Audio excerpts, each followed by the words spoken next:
In today's video, I am going to teach you how to design pagination in Figma UI Design tool. Start by opening your design where the pagination will live.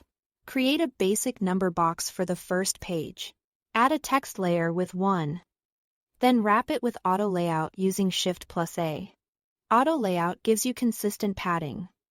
Lets the content define width and height, and keep spacing predictable as you duplicate pages.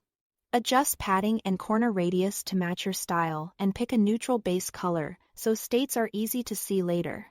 With that selected, turn it into a component. This gives you reusable instances and keeps every change centralized. Next, add variants to that component for default, hover, and active. Name each variant clearly and keep their dimensions identical. So T here is no layout shift. Apply your colors to each state. A subtle base for default. A slightly brighter or tinted version for hover, and a strong highlight for active.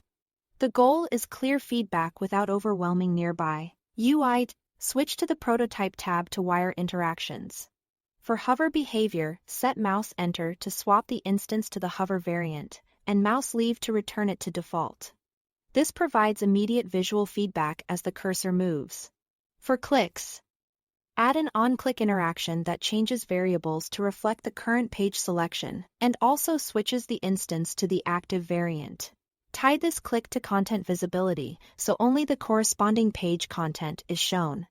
This keeps your prototype tidy and makes the pagination feel functional. Head back to your frame, open the Assets panel, and drag in the page number component as an instance.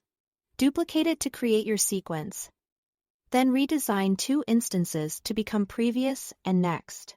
Rename the labels accordingly and add simple arrows if you like. Keep their height, padding, and corner radius consistent so the bar looks cohesive. Arrange previous, your page numbers, and next in a single horizontal row. Align them, set even spacing, and make any final visual tweaks.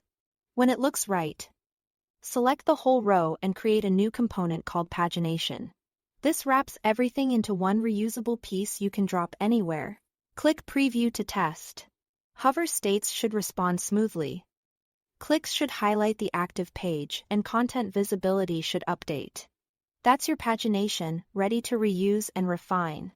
Thanks for watching.